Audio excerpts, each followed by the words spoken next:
everyone. I'm calling our meeting to order this evening. Our second item on the agenda is to approve the meeting agenda as submitted. Make a motion to approve the meeting agenda as submitted. Second.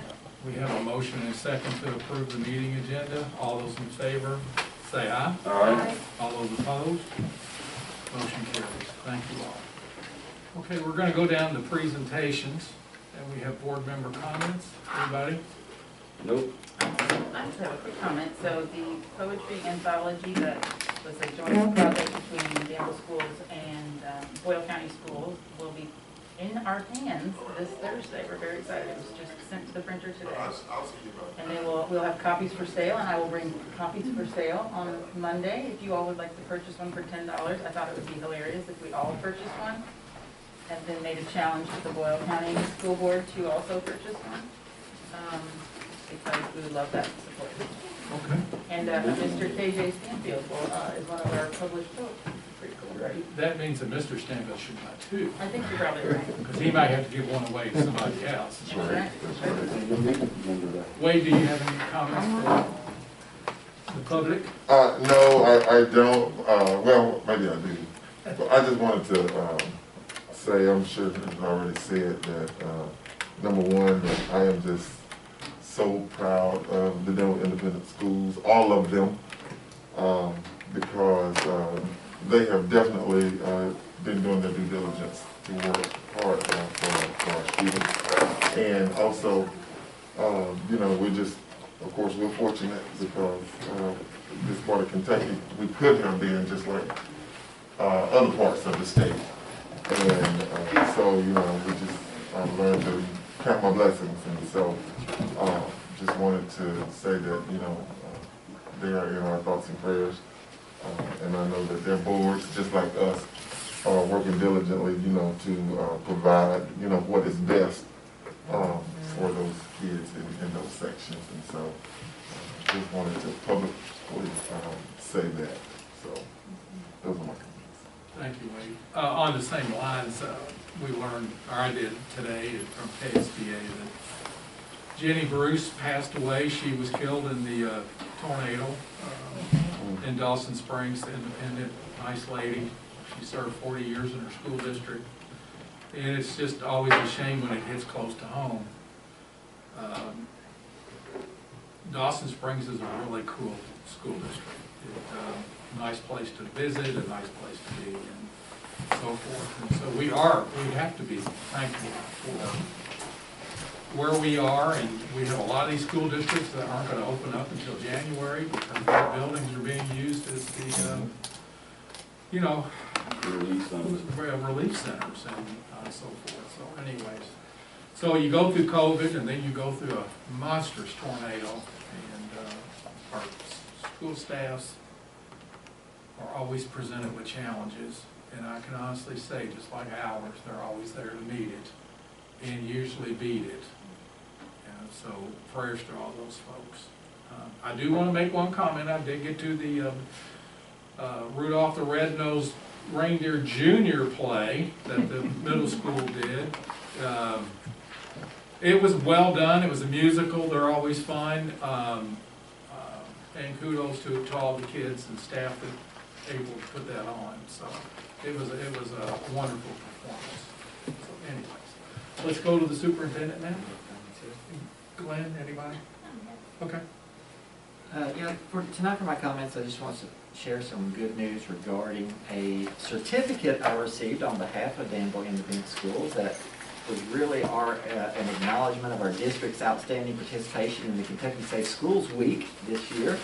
And the interesting thing about that certificate is the district of our size had over 1,000 participants take the Be a Safety Star pledge, and by gaining over 1,000 signatures, that put our district in the highest possible category. So I applaud Ron Ballard for really getting that message out, and as such we got this nice certificate. We were one of only 20 districts in the state that managed to get over 1,000 signatures. So I'm going to make certain that I get that to Ron and appreciate what he's done. He's done a lot for safety protocols around our district over the last week or two, and and so forth, so very pleased with what is going on with Kentucky Safe Schools. Also, I'd like to share with the board and the community that I was able to sit in on continued discussions with the University of Kentucky on next generation dual credit opportunities today for Danville High School. And I really want to keep the board in the loop on this one because UK will meet in January, mid-January, to discuss specifically the partnership with Danville Schools, and then we'll want us to send an MOU saying that we agree to that. Once we agree, this will really be a flagship program for Danville High School, and we'll really want to promote this because our students will have an opportunity to take multiple gen ed classes taught by a University of Kentucky professor, face-to-face virtually, but a facilitating teacher at Danville High School. And our students will then have access to those gen ed courses such as composition and communication, design, environmental geology, college algebra, so many more, forestry and so forth like that, for dual credit opportunities. So we're really excited about this possibility. I really think this could be a good opportunity for maybe a community business and school partnership. And I can just see our community businesses want to be part of this UK Danville Schools dual credit opportunity. And I appreciate Principal Lumen's leadership on this. He's, along with his counselors, they've sought out this great opportunity for our students so that they can benefit in their junior and senior years. And so thank you. Those are my comments. Fantastic. Good deal. Item 3C is the personnel notifications. If y'all have any comments or anything like that, get with Dr. Thomas after the meeting or sometime this week. So let's move down to item number 4, which is approval of the previous meeting minutes. I need a motion, please. I make a motion to approve the previous minutes. I have been reviewed them. Okay. I'll second that. Okay, we have a motion and a second for the approval of the November 15th meeting as presented, as presented. All those in favor of the motion say aye. Aye. All those opposed? Motion carries. Thank you. Mr. Owens. Next we have Mr. Owen Saylor from KASA here. He's going to talk to us about superintendent search and where we are and where we need to be and all that fun stuff. Well, you certainly are where you need to be, that's for sure. I wanted to provide information for you tonight. This is a lot deeper look at basic information around the superintendent search. I want to make sure you had information on the meeting as well. Yes, sir. Keep that for the record.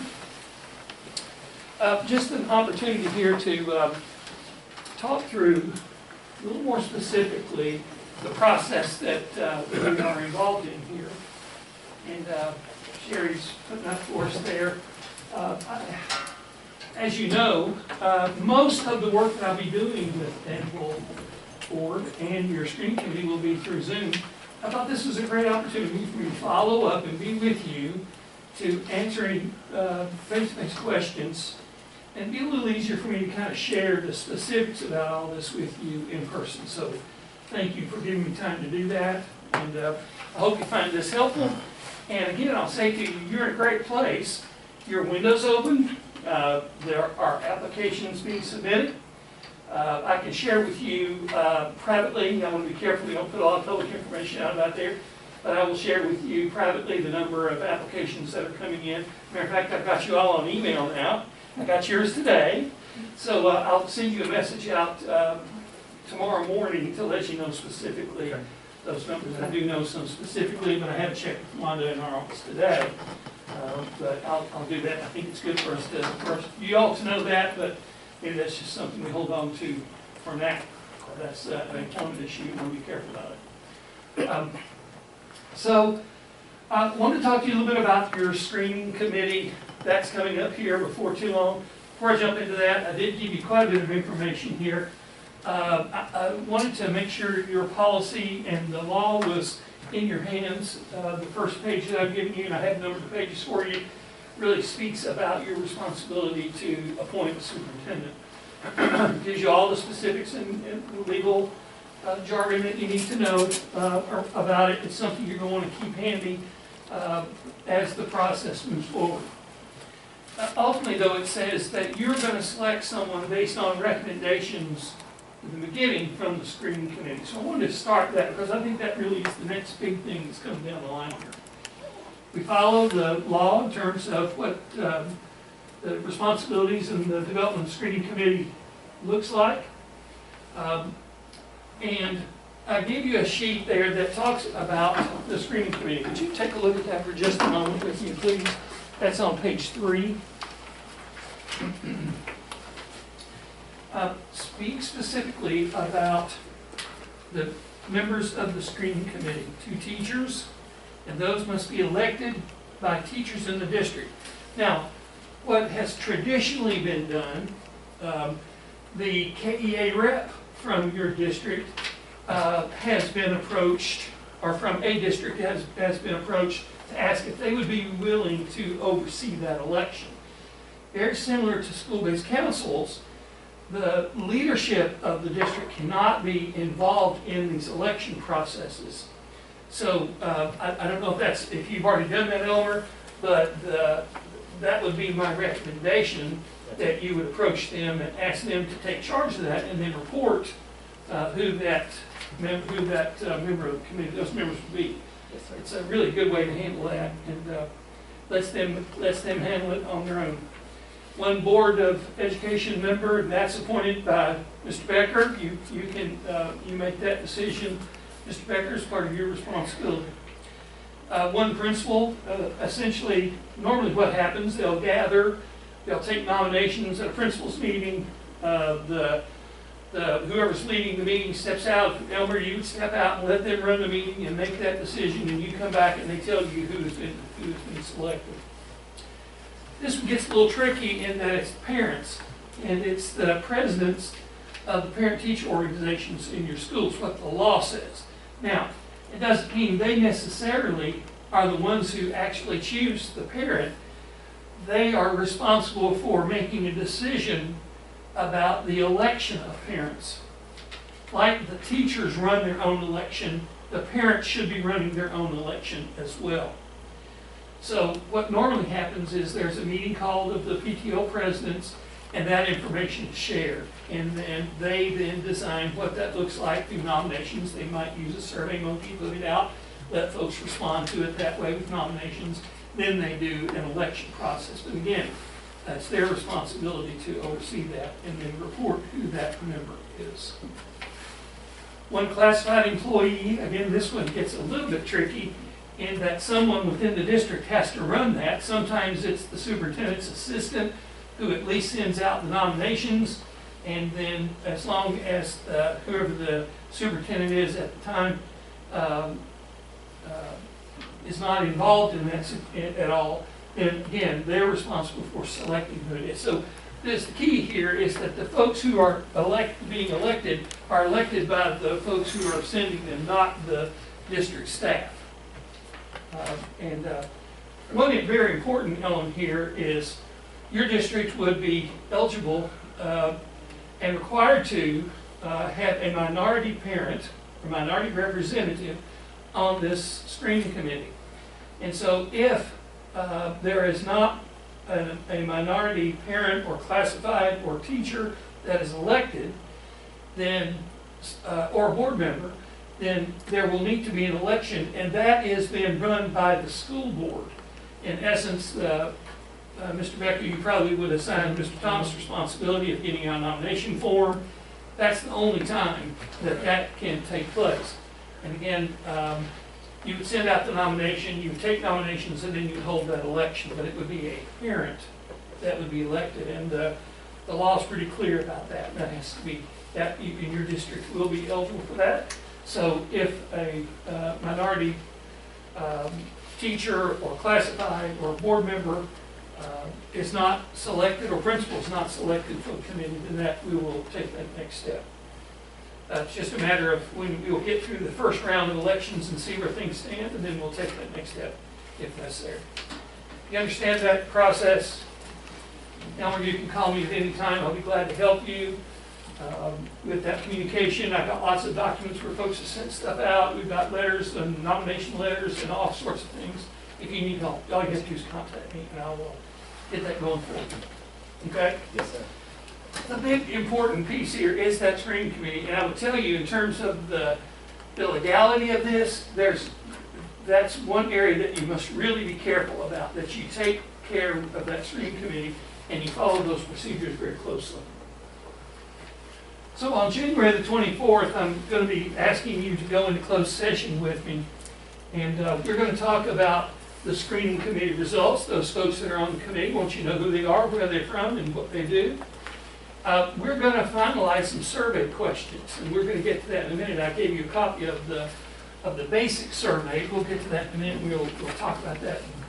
You're going to have a chance to make that customized for you.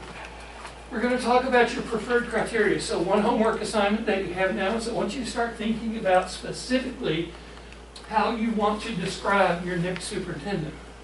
Because what we'll do is come together and we'll have a session where we're going to talk a lot about what you want. And we're going to try to narrow it down so that you come up with 6 to 8 specific things that you would like to see in your next superintendent. And we'll try to then start to build some questions that you're going to be asking in your interview. We will use that criteria to take to the screening committee so that they know what you're looking for, so they can start to look for themes as well. So that's a really important component. I want you to really start thinking now about what you want your new superintendent to represent. You're going to give charges to that screening committee at that meeting. Here's what we want. And when I say charges, the other thing I want you to think about between now and when we get there, how many candidates do you want to have on that first round once you have, when that recommendation comes in? Do you want 3 candidates? Do you want 5 candidates?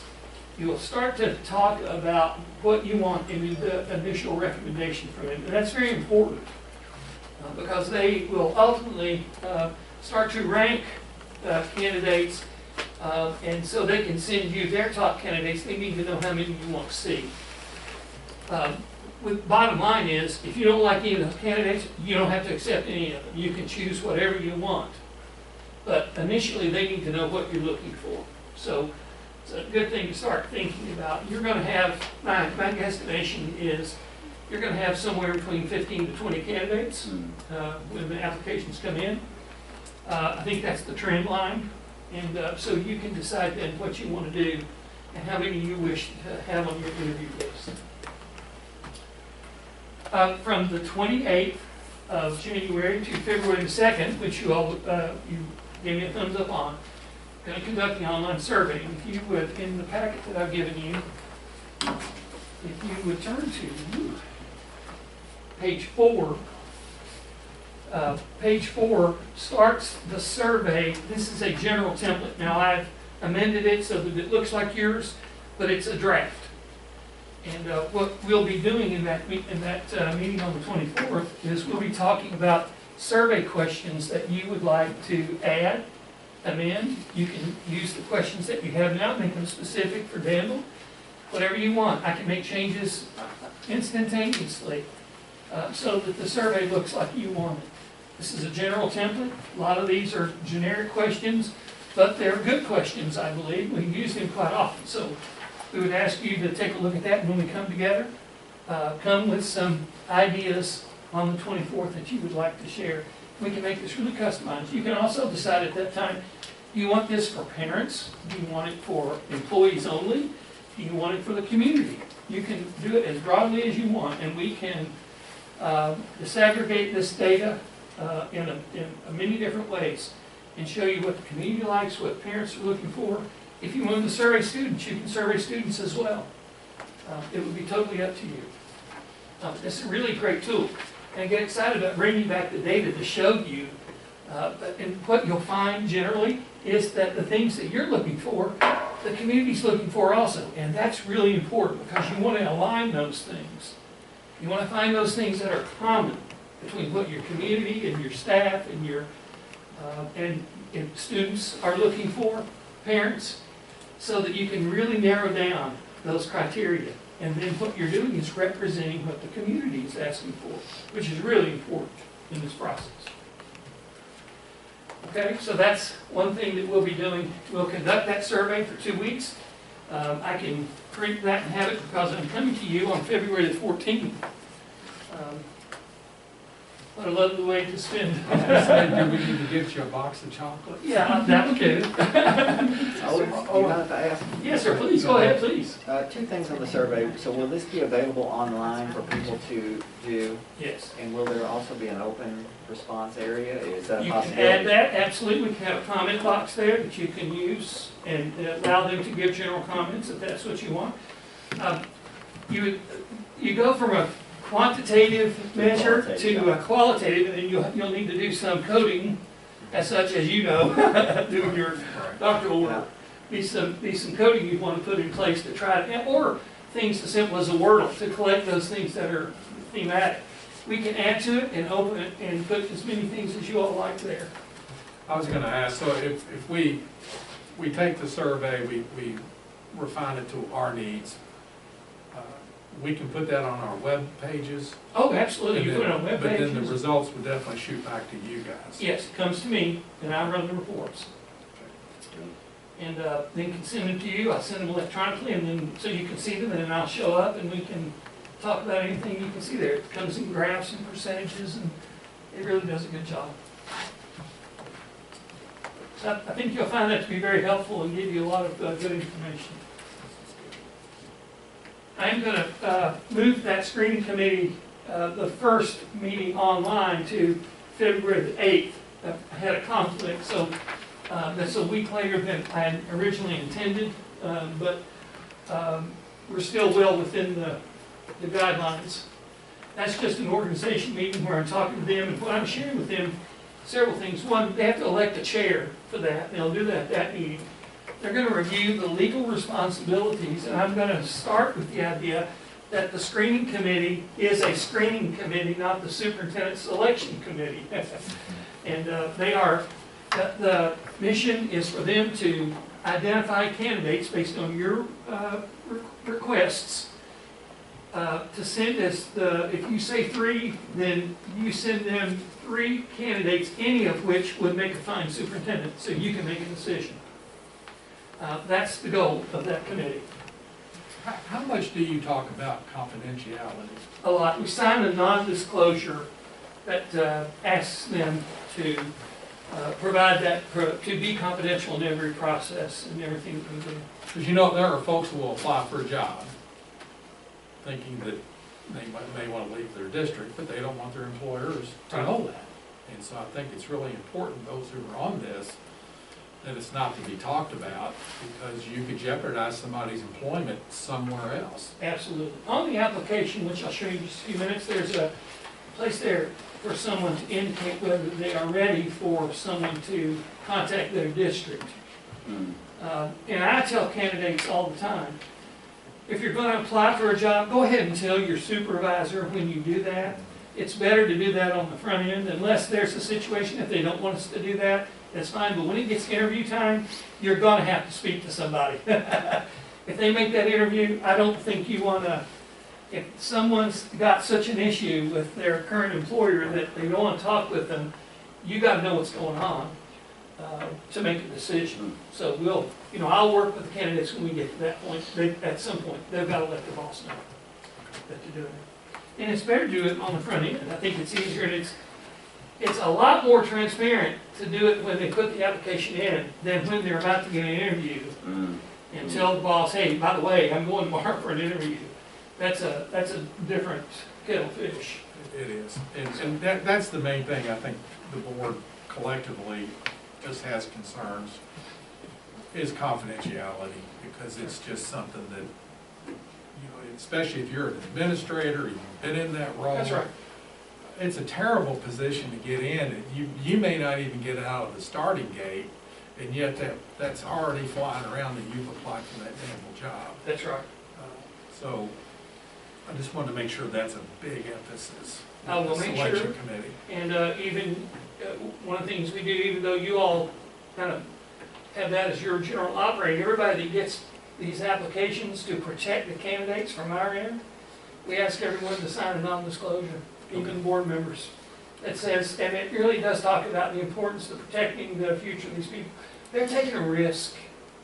to apply for your job, and you ought to honor that by holding that information close to the vest. Thank you. Yes, sir. We'll talk about the process for them when we meet, and then we'll review your criteria. That's really important at that organization. You maybe know what you're looking for.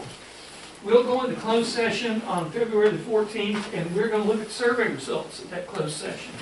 We're going to talk about your interview questions, and in your packets I've given you a bank of interview questions. Same as the survey, you can take these and do whatever you want with them. They're just words. You can make them your words, but it's good to get a start. I usually suggest, and when it gets interview time, we'll talk about this in the end. But if you get an interview that goes longer than an hour and a half, 90 minutes, if it goes 2 hours, you're starting to get long on an interview. It gets really tough for the candidates. It gets tough on the board. What I suggest is if you don't know enough, move on and then call them back for another visit, because things start running together, and again, we'll talk about that when we get closer. So if you pick 10 really good questions, you'll get your superintendent, because particularly if you choose the right ones for that. And if you use the application process. And the application, which we'll talk about in just a minute. There's a reference collection form that we're going to share with you so that you can see it and know what information the screener is going to be looking for. And then what you're going to get during this process, as we get applications, I'm going to post them to a site that only you can get to. So as we get applications in, we'll post them up there. You can look at it. Why wait until the night that I'm delivering everything to you? You can get on and look at those as the process proceeds. And you'll know what you got.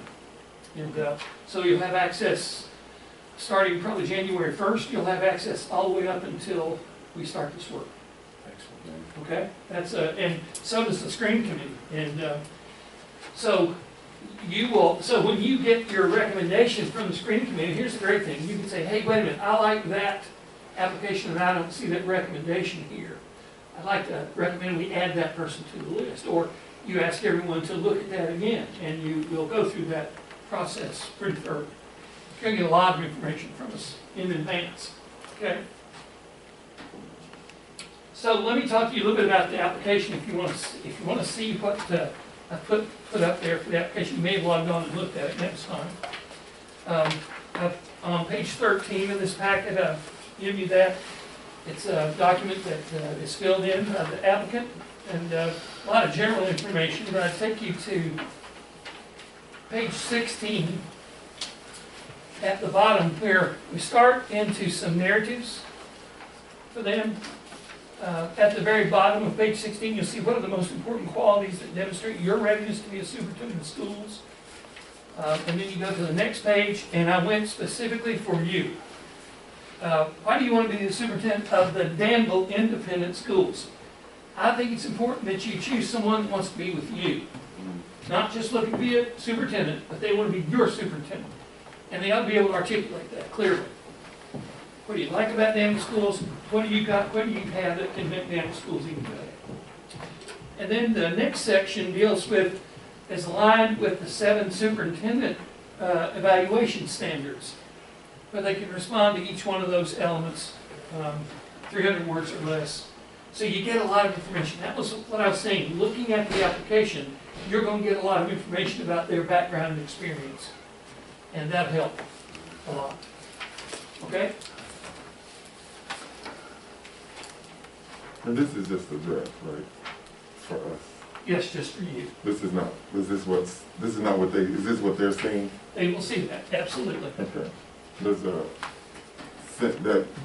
I'm not, on 17, there needs to be a U added in the sentence.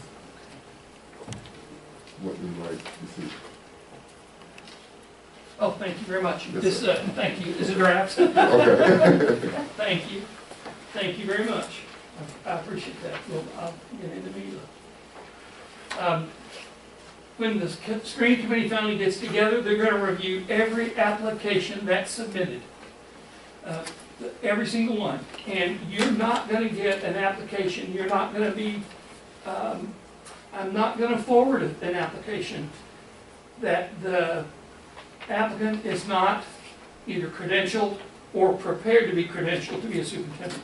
I don't want you to end up in a situation where you've got somebody that doesn't have their certificate and then they run into a problem. You've got to be legally eligible to be your superintendent. I think that's to your benefit. Now, if you have someone that you want to interview, you certainly can do that. It'll be up to you. But I'll be pretty clear that this person doesn't have the credential on the front end. I don't bar them, but I'm gonna be very honest with you about that on the front end, because I think that could be a real mess. You don't want to end up in a legal issue. Someone applies for the job, they ought to have the credential to do it. I want to, an incomplete application shows up on the last day. Does it get included? No, it has to be totally complete. I'll send it back to them. We're watching it all the time. We give them time to do it, but if it doesn't hit our system by 12 noon on the deadline, then we say thank you, the next search comes up soon. That sort of thing. I encourage the applicants to get it in now. Don't wait till the last minute, because your application is not good. You wait till 2 days before the deadline and start trying to jam things in, particularly this one now. You've got like 7 prompts there that are calling for responses. And if it's shorthanded, you'll see it. You know, they're gonna have to take some time. And you want them to be considerate of your application. You know, you want them to honor you by doing a good job. So, that's huge. When we talk to people all the time, start working on it now. Take a week, put it together, get it in there. Don't be late. Don't wait till the last minute. They're gonna determine the round 2 candidates. They're gonna use your criteria. They're gonna rate, not rank. And when I say that, I mean, this looks like a high quality candidate. This looks like a good candidate. Not so sure about this group based on their consideration and their review. They're going to rate them, not rank them. They're going to start vetting by making phone calls to references that they've provided. They're going to start looking for 2 things: outstanding qualities or things that would be disqualifying. References are going to talk highly about, because they would put them down as a reference that they weren't going to speak highly about them. Totally get that. But there may be some things that they are outstanding with that we can hear some themes that we can share with you. Or there may be something disqualifying there that we would hear that I think you'd want to know. It's the information we're collecting. And the call is going to be scored using a template you're going to look at and approve so that you can see what it looks like and you know what the scoring means. In the second committee work, we're going to review the reference calls. We're going to do 10-minute Zoom calls with those candidates. They're going to each be asked the same questions, and there's going to be strict timing on that to ensure fairness to each. Now, if you say you want 5 candidates, they're likely to have 5 candidates to call, so within an hour or so, they can get those done, and it's great to hear from directly from people on those Zoom calls.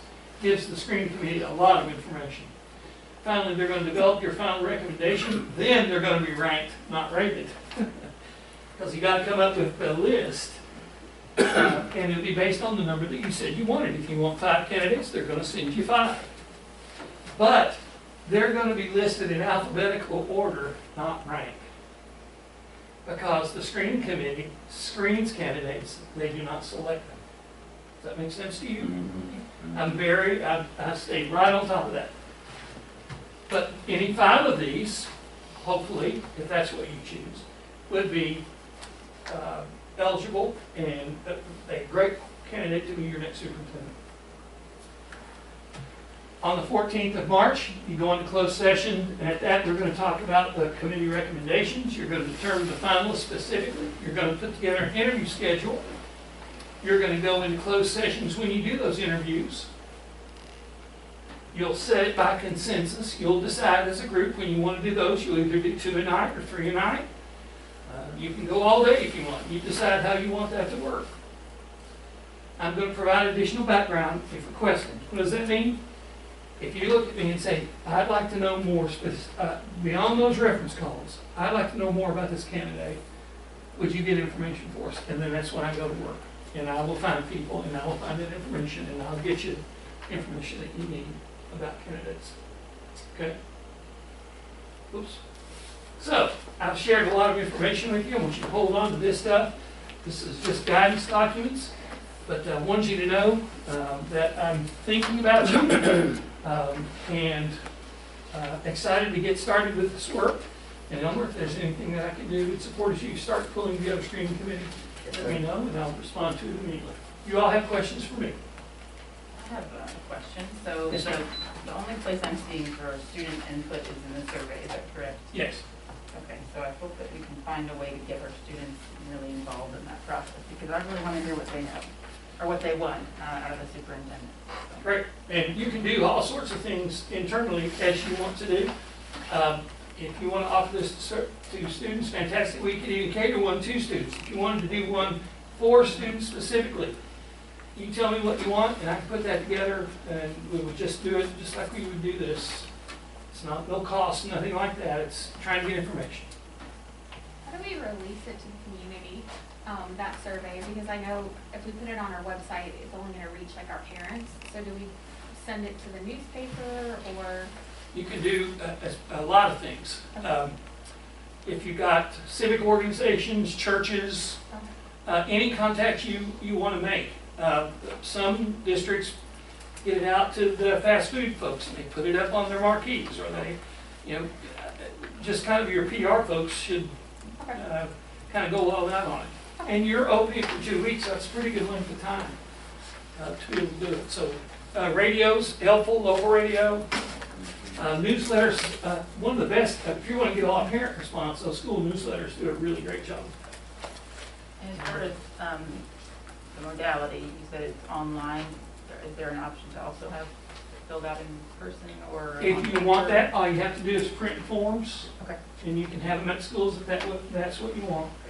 We won't handle it that way, but we can certainly, if you do some, they can get the results to me and we'll just hand it to them, or we'll add them to the data. It's however you wish to do it. Just thinking about our older constituents, who may be a little wary of going online to do something of that nature. Totally understand.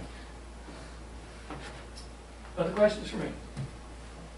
The February 14th date for the closed session, you said it says Zoom, so will we be? It'll be Zoom. That's great.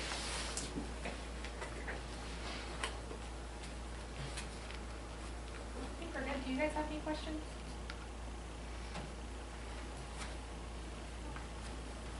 Do you think we need to have the form available for our Hispanic populations and different ones? I do that. Yeah. And I think that's, Thank you. Absolutely, we can do that. okay. I actually had another question that's related. So when it's talking about the minority member, and you all probably know the answer to this already, but I just want to ask just to make sure.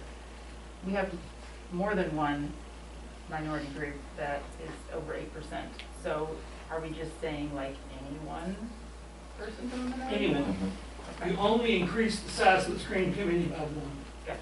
So if your total minority population, I think yours is probably the 30, last I saw, what was it? It's close to 40. Close to 40, I was gonna say 37 or 38, but it was close to it, so that's anyone. It does not have to be anyone of any particular minority, as long as it's someone that's representative of minority population.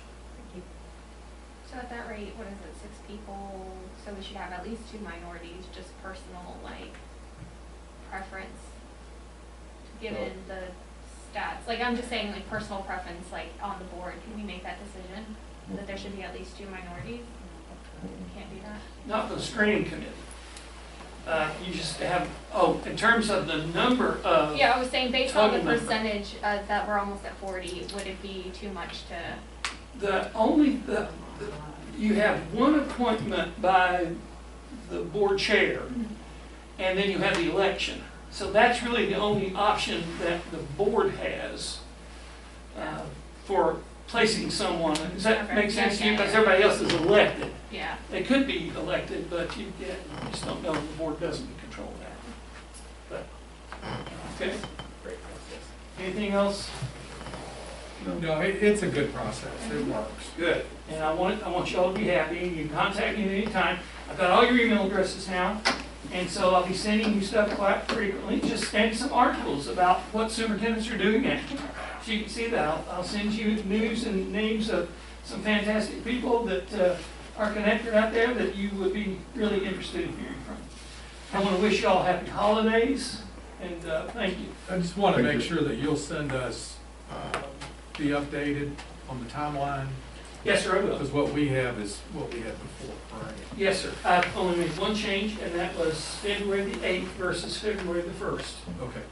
I hope that's all right with you. No, no, That's, that was that's a long straight- as we Mr. go. Becker, I reflected that in the motion to finalize the timeline too. Right, okay. Just want to make sure that we're on board. Because we're actually, but we also want to leave this flexible according to things that do come up, so. Yes, sir. But it is something we're trying to be able to establish this timeline now, so. Yes, sir. Absolutely. Okay. The more you do now, the better. I know some boards can have a student that's a non-voting member of a board. Is that something that we could include, a student that would be a non-voting member for this process, or would they be not a part of this process at all? There was a legal case around that question. There are students that serve as non-voting members of school boards already, but they don't call them members, they call them advisors. Okay. Mm. So you can have an advisor, you just can't have a member. Because the vote wouldn't, you can listen to that person, but they can't have a vote. And also the issue about inclusion in closed sessions. Because generally the Yeah. students are never involved in those. That's good. The other thing is, just from a legal sense, you've been elected to make this decision. And that comes under your responsibility to make that call. So it's a legal matter as well.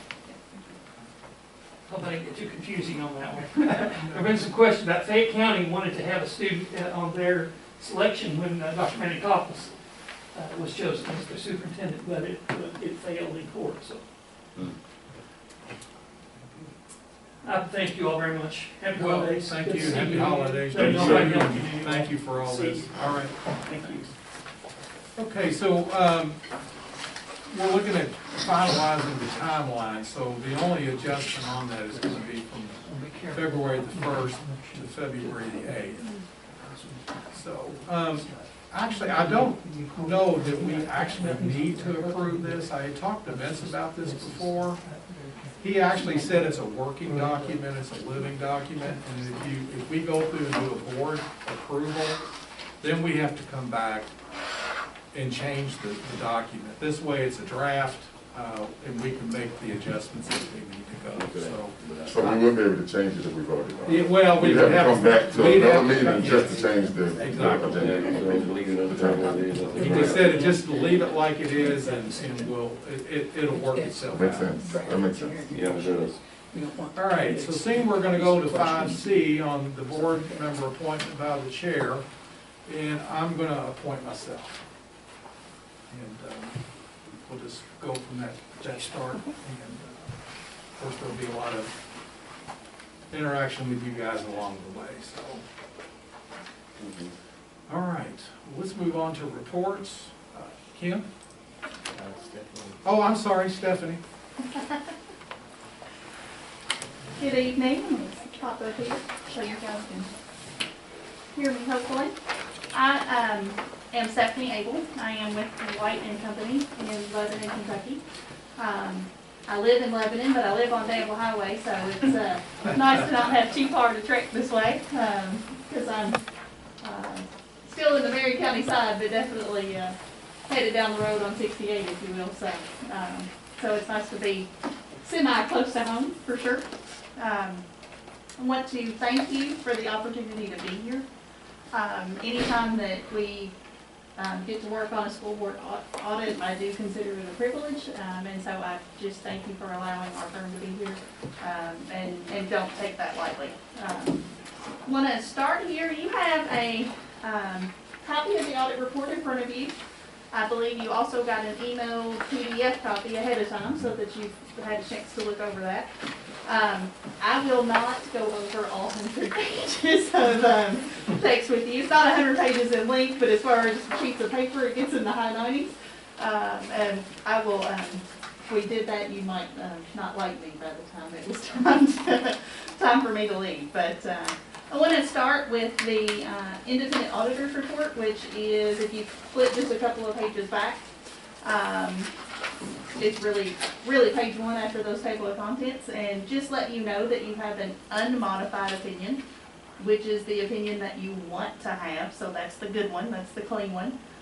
There is one note in here for a change in accounting principles, and I'm just pointing that out because not an opinion doesn't have that every year, but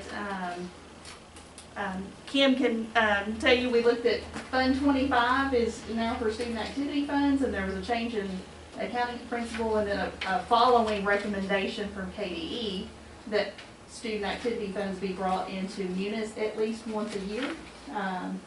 And so that principle and stuff brings those basically forward in the financial statements, and that's why you have a change in accounting principle for that. Okay. So nothing wrong there, by the way. It was required, so just want to make sure that you know about that. Pages 4 through either 10 or 11 are management's discussion and analysis, and I will not go through these with you, but Kim and Tim Lemaster helped put this together and if you need a quick synopsis, the reason I mention it is that we have been through it, we have looked at the numbers, we make sure that they match the audit, and so it's the Cliff Notes version, if you will, some of the financial figures for the year ended June 30, 2021. So if you need a short version or a quick reference, it's a good place to go. Okay. Gonna skip all the way to page 12. And this is your statement of net position or balance sheet. Just a reminder here that any time that I'm saying figures, it's as of June 30, 2021 or fiscal year 2021. So now that we're in December, we're a few months past that. So if I say something and you're thinking, I thought we already paid that down, for instance, or we've got, construction going on, or we've used more ESSER money than that. So just remember that this is as of June 30th, so it's probably that it's been that lapse of time and been in the 6 months since then that those things have come up. Okay. Also, if you have any questions as I'm going through, feel free to interrupt me. That does not bother me at all. Okay. So on your statement of net position or your balance sheet, I'm going to refer to that total column. And as of June 30th, 2021, you had $7.9 million of cash, which was up $2.9 million from the year before, which was a huge increase. On your non-current assets, which is your basically your land and your buildings and infrastructure and furniture and fixtures and whatnot in those, that was down about $2.1 million on the net, and most of that is because the Jenny Rogers building had been sold. So as those assets were removed from the balance sheet with that sale, the bulk of that decrease is from the sale of that Jenny Rogers building. Okay. Total assets and deferred outflows, $46.2 million. So overall, with that cash increase and those fixed assets being down, still a $1.2 million increase from the year before. Your current liabilities and non-current liabilities were down roughly $800,000 in total from June 30, 2020. Recognize here that your non-current liabilities include your pension and OPEB liability, and that is required that the district's portion of CERS underfunded liability is booked. Those are staggering numbers for districts across the state, so those liability numbers look larger than even your bond debt does, just because we've got that pension and OPEB liability in there. Okay. Gonna flip on over to page 13.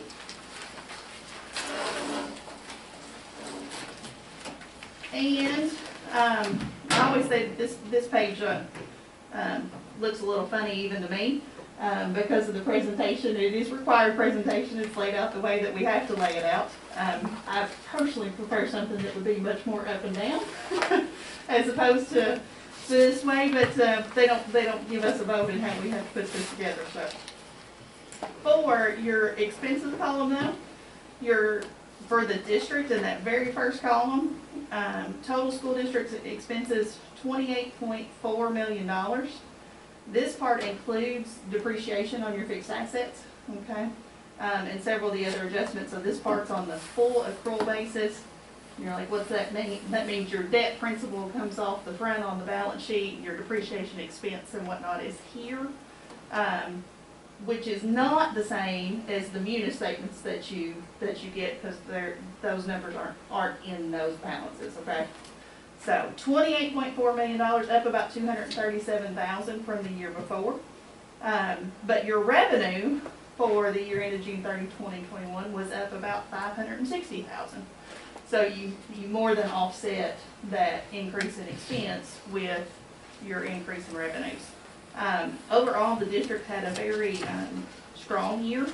If you look at your change in net position, which most people would commonly refer to as profit, overall for the district, you had about a $1.3 million increase, which was a very strong increase. Okay. All right. Page 14, I'll just touch on briefly. This has your general fund and special revenue, and then all your other funds, your building, except your daycare and food service, those aren't in here.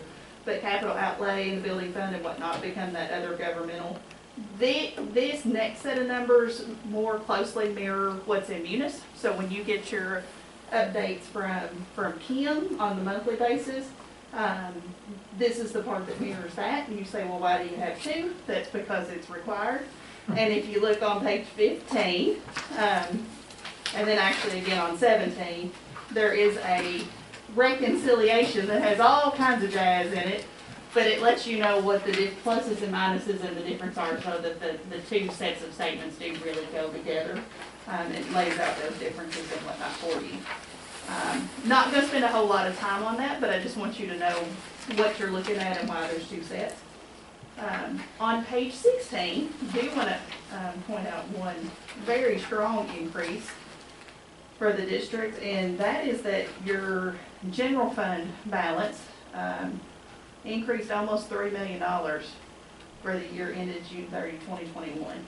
That is no small change by any means. You do have a few things here, a few COVID factors here. For instance, you didn't have as many substitutes to pay during the year ended June 30, 2021 because school wasn't in session, in-person session as much. You didn't have as much utility expense. Electricity costs typically were down in most of our districts, not all, but in most of our districts pretty significantly because, again, you weren't in in-person session. So those energy savings programs and whatnot that keep the temperatures a little higher and a little higher in the summer and a little lower in the winter, are in full force, and actually you see the benefit of those programs heavily when a building's not in use. Things like transportation and gas and some of those. Yes. So some of this increase is from those type things. Okay. No, sorry, I was just adjusting my mask. I understand. So some of that is from this, but it's not all from that. There was quite a bit of emphasis here put on only doing maintenance that absolutely had to be done to have a year that was a rebuilding year. Only taking on certain expenses, that really had to be taken on in efforts to really improve that general fund balance. So there was an administrative focus as well to help lead to that increase that got added to by some of those COVID impact changes. Make sense? So, all right. I'm going to have you flip to page 18 and 19. And we'll really look at 19. This is for your enterprise funds, which is just your food service and your child care. For example, basically these funds broke about even. And so that's okay in my book, you know. When folks start getting it really in the red in a daycare fund or really in the red in a food service fund, that's when a lot of times we'll want to really point that out to a board so that they know that they might need to take action there, and really look at those for an administration. But here you're at about break even, so not much to talk about there. Okay. We are going to now flip a whole lot of pages. And I'm gonna have you flip to page 33.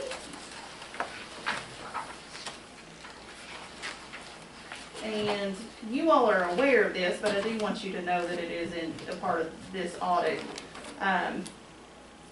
Forgive me, because I'm gonna butcher a pronunciation. Wausau, wow? Wausau, had a taxpayer refund assessment, where you were having to, pay some of that back. That, I believe, you will have since paid off, but as of June 30th, it wasn't all paid off, so part of that liability was in here.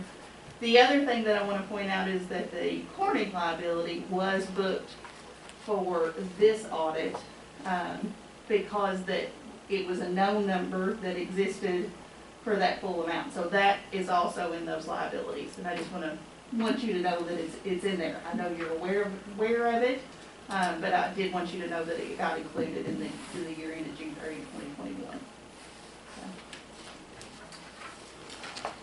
And now I'm going to skip a whole lot of pages. So we're going to go all the way back to 77. And if you're on the paper one, it's going to open up long ways for you and have a top half and a bottom half.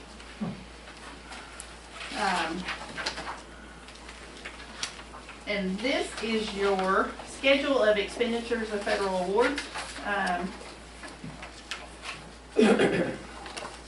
Miss Sherry over here loves all the federal award rules and whatnot. We get to talk about those pretty heavily, and especially this year, as Title I was one of the programs that was subject to more intense review, if you will. For the year ended June 30, 2021, your total federal expenditures was $3.1 million. That was up just shy of about $300,000 from the year before. Okay. You all had sent some coronavirus relief funds, which was 1 month of, for lack of a better way to say it, essentially seek replacement. And I say 1 month because that's about the time that ended up being allowed to use that funds up. For this district, most of that was used for salaries. The other thing that you all did have some ESSER expenditures, and forgive me when I say ESSER, I mean ESSER and GEAR, because in our world they go together because it's the same CFDA number. About $164,000 for the year ended June 30, 2021. So I feel like that part of those ESSER expenditures are probably going to be up a lot this year when I get here next year. She's giggling, so I'm thinking that's correct. But yes, that just wanted to point those out because it is a significant amount of your revenue and your activity and stuff that's involved there. We're going to look at page 79, just briefly. And 79 this year is a good page because they're in section 2 and section 3. Best 4 words ever written for this page is no matters were reported, meaning there were no current year findings. If, when we looked at Title I or child nutrition, that we had any significant issues, those can be things that result in being reported here as findings. There's all sorts of things that can be there, but when you don't have those, pretty simple page. Okay. And you all don't have any of those. Can I ask Stephanie, why are we not a low risk audit? You all had it's a 2-year look back period. Okay. And you all had a finding 2 years ago before our firm was doing the audit that was considered, I believe it was I don't think they had it as a material weakness, I think they had it as a significant deficiency over internal controls. They have to look back to be 100% certain. But that finding goes forward for 2 years, okay? For last year, I don't believe it, I'm gonna have to review come this time next year. I don't think your finding is gonna carry forward because it wasn't on federal awards, for that June 30, 2020 finding.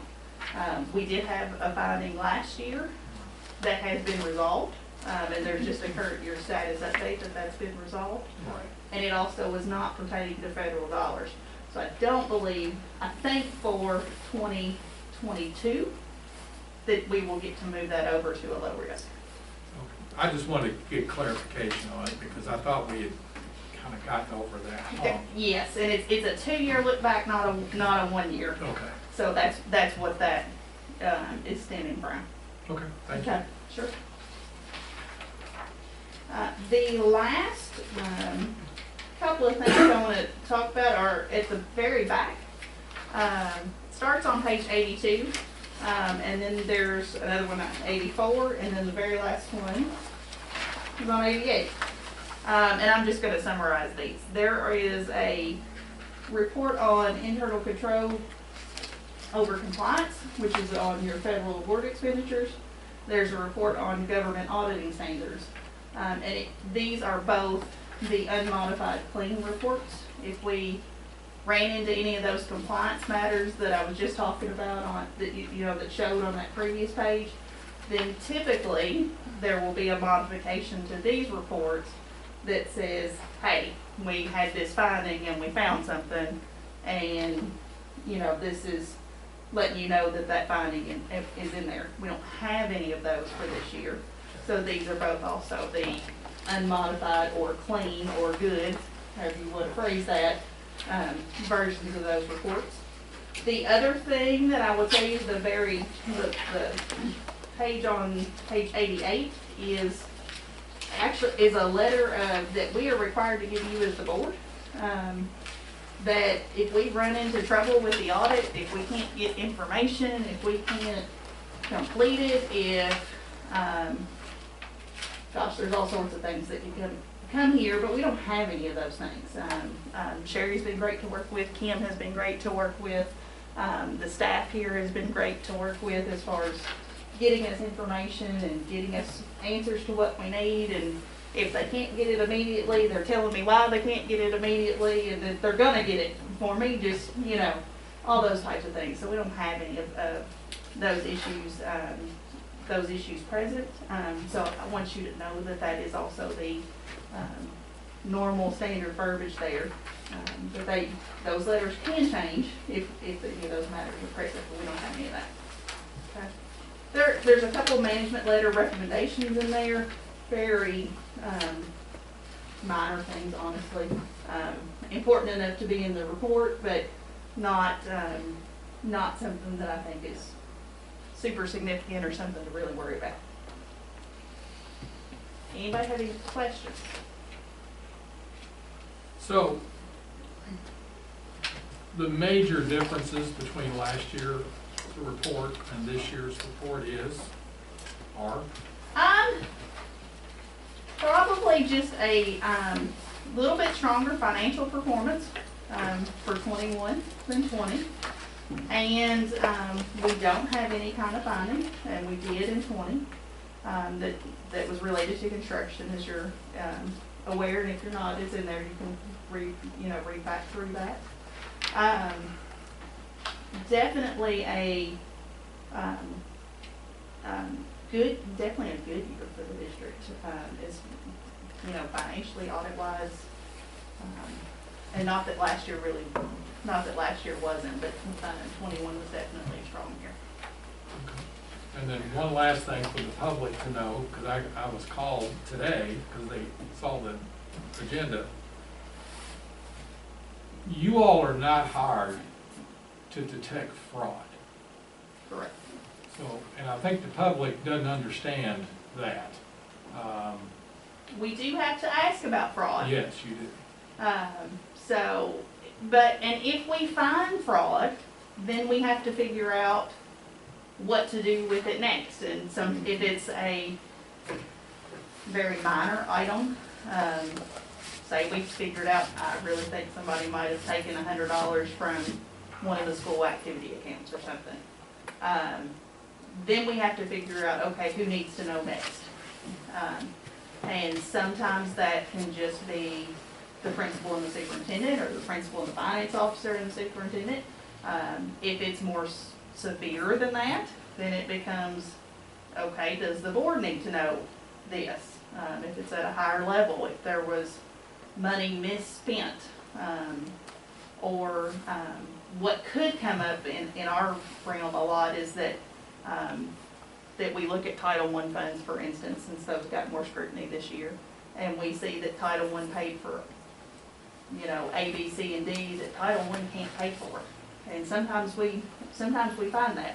Then it becomes, was that intentional, or was that someone not knowing, or a lack of training, or just a misunderstanding? And you investigate those things and go from there. So. Okay, I'm sure you get asked that. It's just interesting that folks just assume that that's your job, is to come into the district, not just to babysit. I hate to use that term, but that's what they said. If they just babysit the books. And I said, no, there's a lot to this. But the question was, you're not hard to detect. If one of the board members said we suspected there was fraud, you know, by a signed statement or whatever, or a phone call or whatever, totally a different realm that we're getting into. Correct.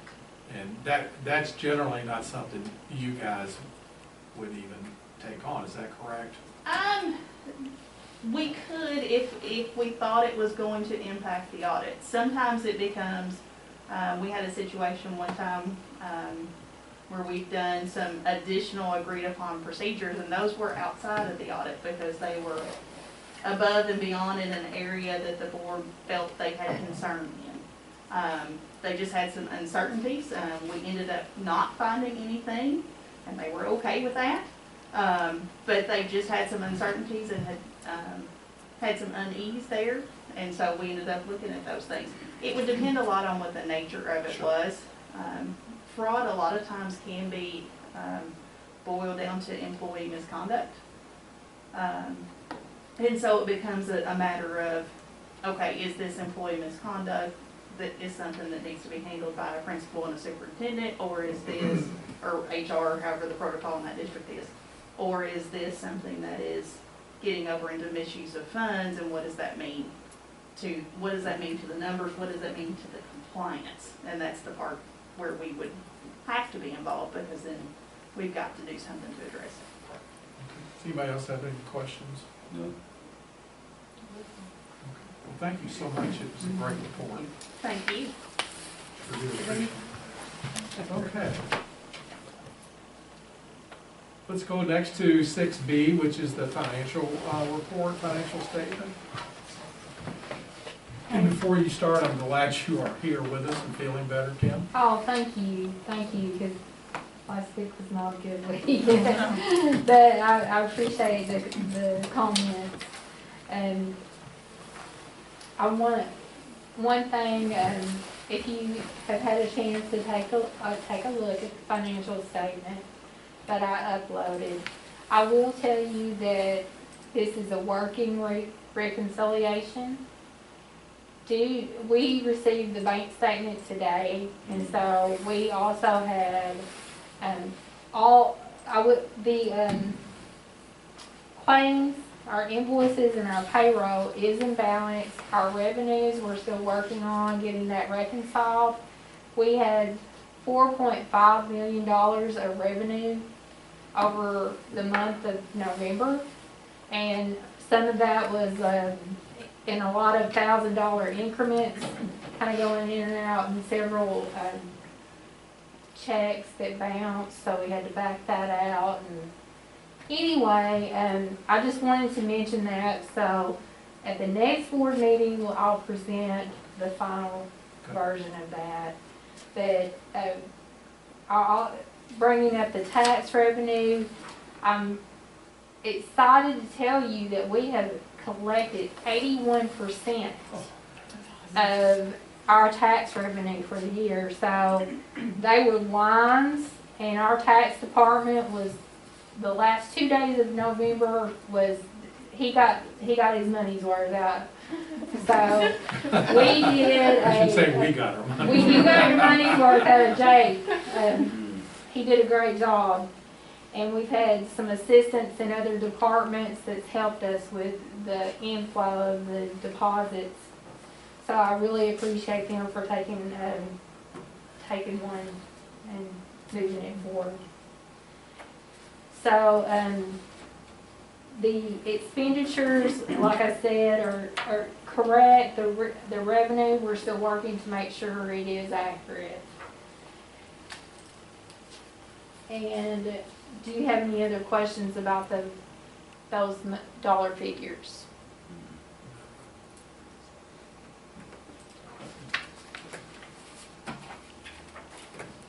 I uploaded the invoices for payments, and so there's a couple of things I just wanted to mention. We had a communication subscription, and that was from Blooms Incorporated at the elementary level. Then CIM Audio Visual, we had a interactive Usonic board at the high school that we had received, and we paid for that. We also, the GUTS, or Government Utilities Technology, that is the company that actually does the printing and helps us with mailing out our tax bills. So you can see that that bill was $5,000, nearly $6,000. So we got a pretty good bang for our buck on what we sent out in payment to that company for mailing out, and then the $4.5 million that we've received.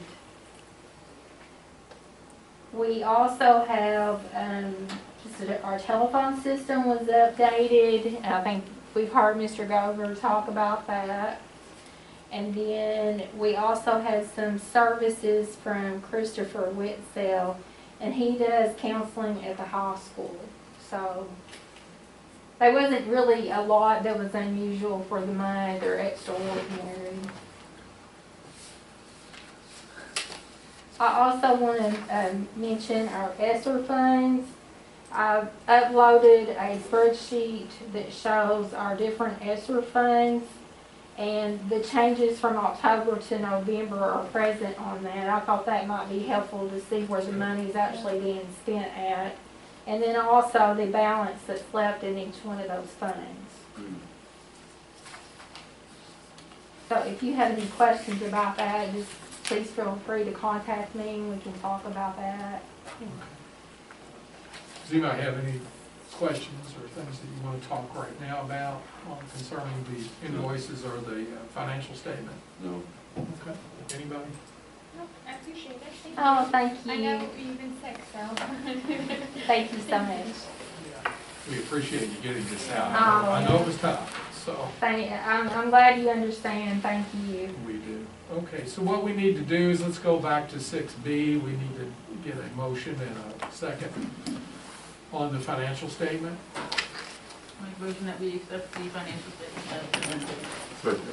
So we have a motion and a second to accept the financial statement as presented. All those in favor of the motion say aye. Aye. All those opposed, motion carries.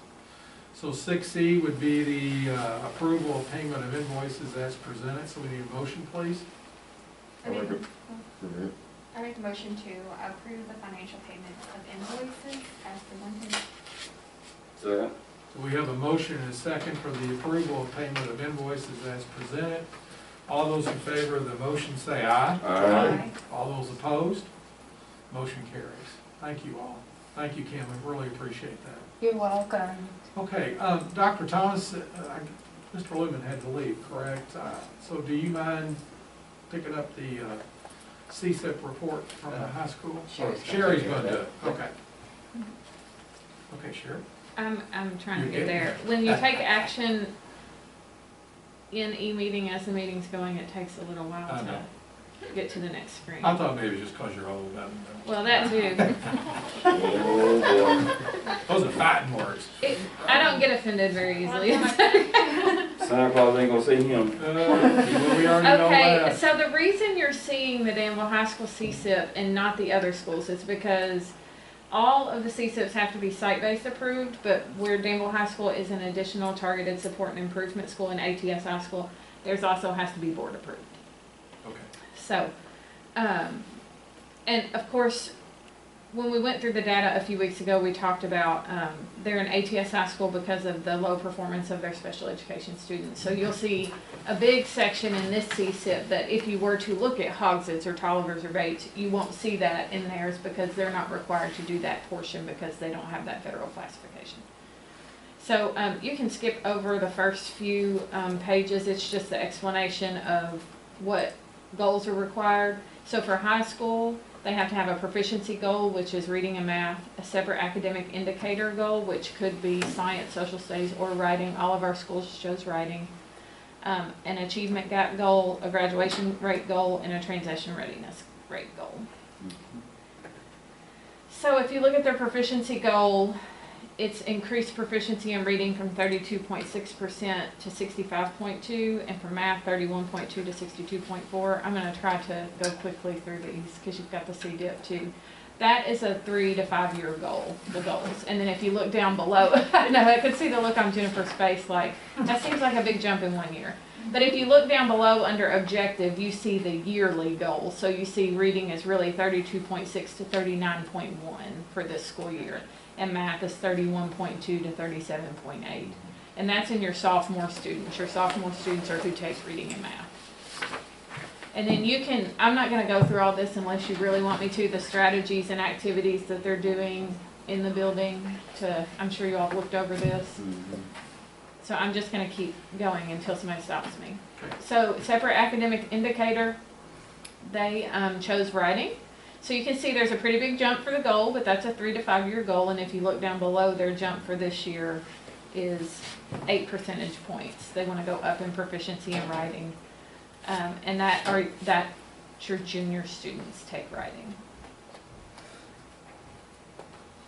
And then their achievement gap goal obviously stems around their special education population because that's the population in which they are classified. So you see that their 3 to 5 year goal is to increase proficiency in students with disabilities in reading from 0 to 50% because this past year, if you remember, we had 0% proficient or distinguished in reading in our students with disabilities. And in math from 20 to 50, and then you can see that their goal this year in reading is 0 to 10% proficient in students with disabilities. Transition readiness. So currently our transition readiness rate sits at 41%, and they want to be at 100% by the end of the 25-26 school year. And it looks like their objective is the same as their goals, so we'll need to get that fixed. But what they do is they just divide that in the number of years that it takes to get there. Graduation rate, they want to increase from 91.1 to 100% by 25-26, which I think is a wonderful goal. The next part is really the important part. It's the special considerations for targeted support and improvement schools. This is the piece that they have to do that the other schools don't have to do. They have to develop a turnaround plan, and they have to discuss how they're going to ensure that school leadership develops the skills and dispositions to achieve these things. And their focus is on co-teaching and higher yield research-based strategies in the classroom. Because those co-teach settings are where those students with disabilities are. We can't write this part and it be about a population other than our special education students. This has to be targeted towards our special education students. We also, I'm not going to read all this to you, we also have a grant that is referenced in here that we got 2 years ago that funded 2 transition support coaches. One works on academic transitions with just special education students, and one works on just those transitioning to post-secondary, helping them fill out their job applications, helping them with the admissions process for college if that's the route they choose to go. We're going to get that grant again. We have it currently, but we had to wait for our 2-day, the state came in November and did their 2-day monitoring review, which is part of the ATSI too. We got that report on Friday, so we'll be hearing from the state soon on what our deadline is, and it's about $115,000. But we'll use it to pay for those coaches again, and Mr. Lumen wants to do some cultural work, because culture was a big piece that came out in the monitoring visit too, a really big piece. So he wants to enlist an outside entity to help put some structures in place at the high school. And I think that's about it. Does anybody have any questions? Anybody have any?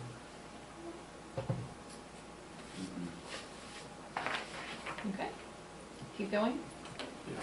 Okay, so the district improvement plan is next, and the district improvement plan is really a compilation of all 4 schools' improvement plans. So on each goal, you may see a goal where there is not a high school goal, like the growth goal is not required of a high school, so they don't have to have a growth goal, so you won't see a high school goal listed there. Obviously, Hogsett doesn't have a graduation rate goal, so you're not going to see a K-1 graduation rate goal. You'll only see goals that are required of each grade span. So everybody's required to have a proficiency goal. So you can see I've listed them all out there by K-1, elementary, middle, and high. And all of them are increasing proficiency in reading and math in some way. I will point out that Ms. Farmer, and you might have a question for her about this, but Ms. Farmer's goals look a little bit different because her students don't take any state required assessments. So her staff over the last year or so has done a lot of work on really honing in on their report cards and making sure that when they assign a student a 1, 2, 3, or 4, they know what that means when they assign it. So she used her report card rubrics, or her group used their report card rubrics to show demonstrating proficiency of a level of 3 or 4 in reading and math fluency. Ms. Farmer, do you have anything you want to add on that? They're based on the standards, so it's, I think that, I mean, I'm happy to answer any questions about it, but it's not just they're based on specific standards, and we chose standards for the CSIP that were the standards we felt like were the most important, so the fluency standard, math, and the reading grade level appropriate text in reading, and then for writing the composition standard. Okay, that's good to know. And if you look, she has in her goal which standards, if you want to go look those up later to see exactly what the language of those standards are. And then, of course, elementary, middle, and high are all on state required assessments. And then separate academic indicator, everybody used writing as their separate academic indicator. Everybody wants to improve in writing. Achievement gap, you can see that different schools use different groups. Ms. Farmer used African American, English learners, and special education. Ms. Kelly used the economically disadvantaged group at Tolliver. Middle school used the economically disadvantaged group also, and then high school used students with disabilities.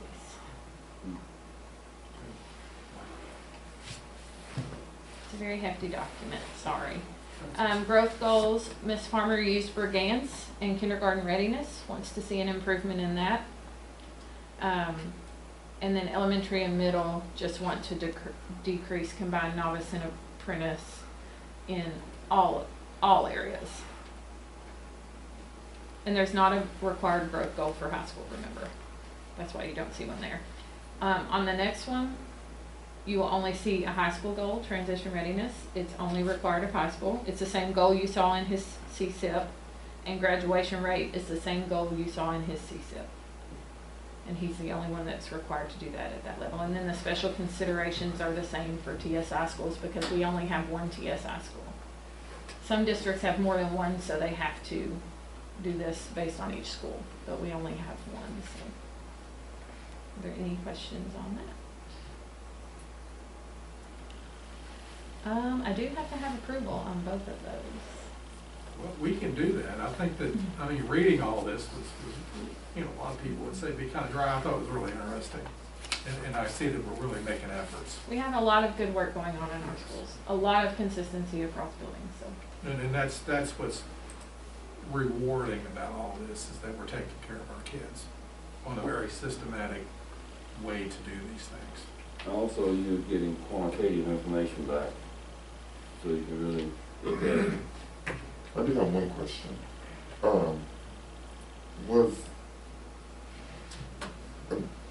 Was it a strategic process that all schools chose writing? What was the, I just noticed everybody chose writing, so I was wondering what was the protocol for that? I mean, and Ms. Farmer might be able to speak to why she chose writing a little bit more. I feel like, okay, the buildings that take state assessments, we did not take, social studies was a field test last year, so we have no data from social studies, so it wasn't really an option. And we did not take the field test. Only certain districts took the field test. You remember our science data. I think most buildings, probably the partnership between the communication with the writing and the reading and all of it kind of going together, feel like they both, you know, it works really nicely. That's because that was kind of what I was, I remember that date and I was thinking Yes. while writing, but I can see that. I definitely can see the tie-in, for sure. I also think that during COVID, I think that's a piece that, and Ms. Farmer can disagree with me or agree, I feel like that's a piece that was hard to do at home. The writing piece was hard to do for some. So I feel like that is a big focus area for a lot of our teachers. Thank you, I appreciate it. Thank you. Okay. Does anybody else have any comments? We'll say that Ms. Satterley has put plenty of work in organizing all of our schools and then also the district plan as well, and it shows. Well, and it's excellent report. Thank you, Sherry, for all the work, and everybody else that's been involved. The school lift is quite, it requires a lot of coming together of a lot of minds, and it's not just Ms. Farmer sitting in a room and writing her plan by herself. It requires a lot of people around the table, and they take it seriously, so. All right, well, let's go ahead, Mike. I'd like to offer a motion for approval of the Danville High School CSIP. So we have a motion and second for the approval of the Danville High School CSIP as presented. All those in favor of the motion say aye. Aye. All those opposed? Motion carried. Okay, let's go to 6E. I'd also offer a motion for the comprehensive district improvement plan to Second. be approved as submitted. Second. So we have a motion and a second for the approval of the comprehensive district improvement plan as presented. All those in favor of the motion say aye. Aye. All those opposed? Motion carries. And thanks again, Ms. Sadler. Thank you. All right, let's move down to the 6F. I'm going to have Dr. Thomas comment on this, or whoever else. It's me. Okay. Yeah, and so I'm excited to present to the board. You had this list of facility needs that has gone out, and we're very well aware of the facility needs, especially around the HVAC proposal. And so you've got the train HVAC proposal that we're bringing in front of you tonight for approval, along with the BG1. And really, the breadth of this work is, I lost it, that was on page 1, but in essence, whenever you start looking at the library project with HVAC, the choir room, the band room, the cafeteria, and then we also have the foyer and so forth. So on the proposal for train, we are recommending taking this proposal, and then what that does is it goes ahead and lets train know, because everybody is well behind schedule and trying to get work done. This gets us in the line of work to be done if we'll go ahead and approve the proposal as presented. The second thing that you see, and you see the amount there that would be associated with that, right at $234,000, and we have that money set aside that we're taking care of with that. Is that ESSER money, Kim? Yes, sir. So that's one of the reasons that we could do this without a bond, is because we do have that ESSER money that's available to do that. The second page that addresses that is, because this is such a breadth of a project, we need to go ahead and send this into KDE. And so you also have a BG1. I call your attention to the BG1 because BG1s require that you also set aside 5% contingency on all projects. And so the total construction cost we anticipate for the train project of being $234,520 with a 5% set aside of contingency for construction of $11,726. So you see the total project cost of $246,246. And so that's what we're seeking approval on tonight to go ahead and get in line to do that. The last comment that I'll make on that is Train is providing, and so we'll have to have clarification from KDE on this. Train is providing what we would call the AIA on this, which would be the architectural aspect of this. We think that we can use them as architects because they are a part of consortium that provides this service to schools. We still need to hear KDE say, yes, you can use their architectural services to do this. If we do not, if we're not allowed, just to let you know, if we're not allowed to use their architectural services, all architectural fees are stated by the Kentucky Department of Education, and this amount would be about 8.5% is what we would end up paying to an architect. And if I do my math really quickly, and that would be right at $20,000 to $22,000 for architect, additional that we would come back and have to ask to do that. We do think that we're in good shape here because this is what we call a like-for-like product, meaning we're going to remove old HVAC and we're going to put in a new HVAC. And so we think that it meets all those classifications that we're very hopeful we don't have to come back and ask for an additional $20,000+ for architectural services. Happy to answer any questions, but this does check off everything that was on that list presented to you in regards to Danville High School HVAC. Any questions? Okay, It's getting done. let's get a motion, please. I make a motion to approve, the proposal as presented. Second. Okay, we have a motion second for the approval of the BG1 and the train proposal as presented. All those in favor of the motion say aye. Aye. All those opposed? Motion carries. Thank you all. Okay, let's go down to the calendar committee next. On the calendar committee, the board is required to approve the calendar committee. The calendar committee will come together very shortly. We anticipate that we would have a recommended calendar for the 22-23 school year in addition to the 23-24. So a lot of districts are going to the 2-year calendar.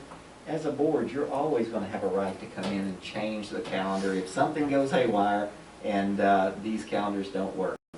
But the state requires that there be a committee, and you see how it's broken up. You have to have parents, you have to have a community member and teachers and a principal and a board member as well. And so as Mr. Ballard has taken input from the community and from schools and from parents, this is the committee he's recommending. You'll appoint a board member to that tonight, Mr. Becker, but other than that, this group will do their work. You will have 2 calendars in front of you at the working session on January the 19th, just to view and to discuss as need be. And then whenever we come back for our regular January meeting, then you would vote to finalize the 22-23 and the 23-24 school calendar. So I would submit, you appoint a board member, and then the board would approve the committee as presented. Who is the school principal? That is Ms. Hambrick. She's assistant principal at Mary G. Hogsett Elementary School. I didn't know who that was. Yeah. We need to get our assistant principals in here and meet the board. True. I didn't know. Ms. Hambrick is doing a wonderful job. She's really a tremendous leader at our school. She's the same one you've always had? She's a very good. Now I know who that is now.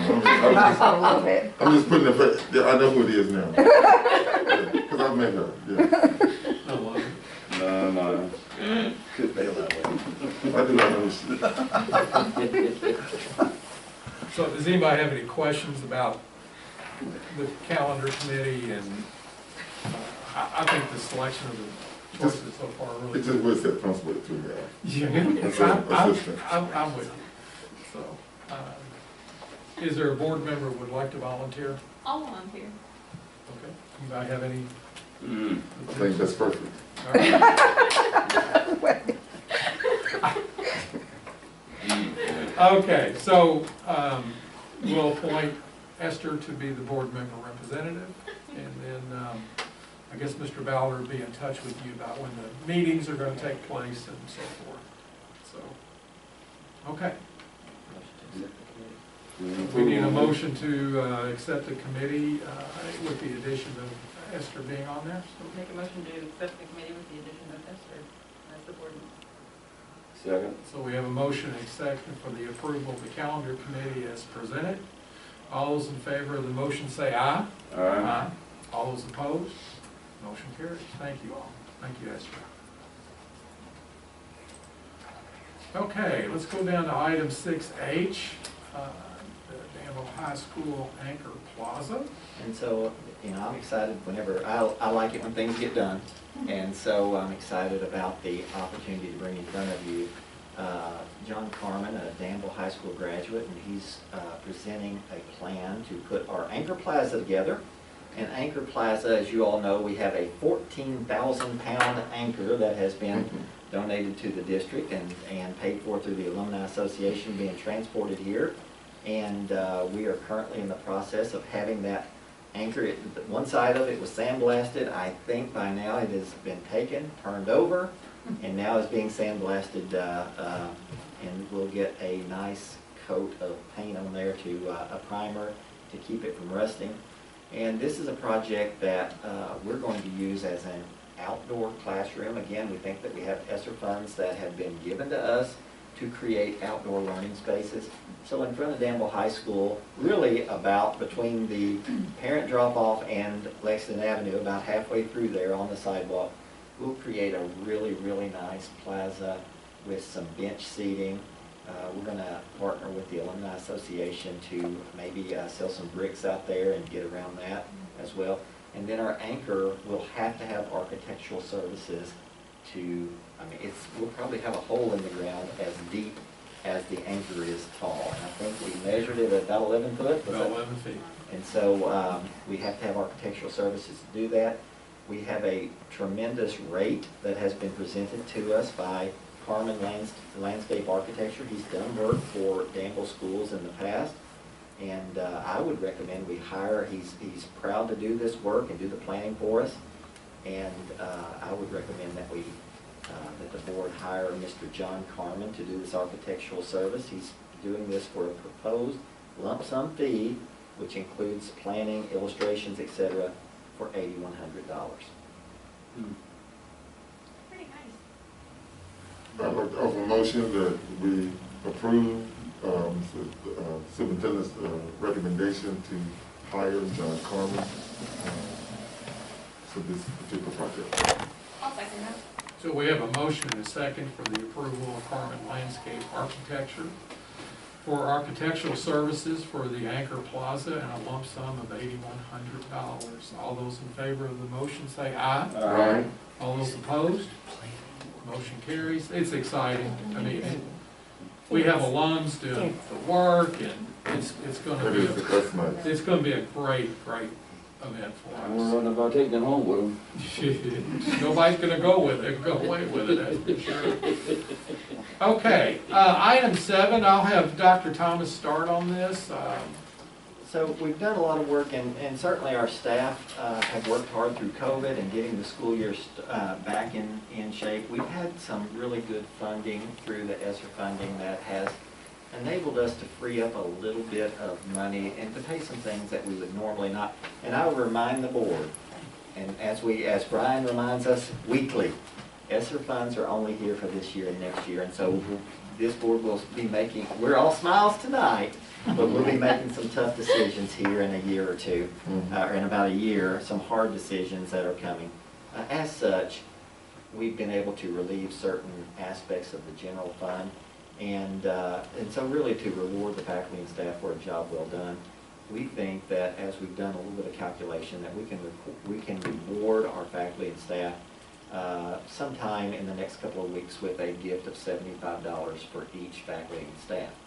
That, of course, is subject to our state and federal taxes, our local taxes, but not subject to retirement or any other attribute that we would take out.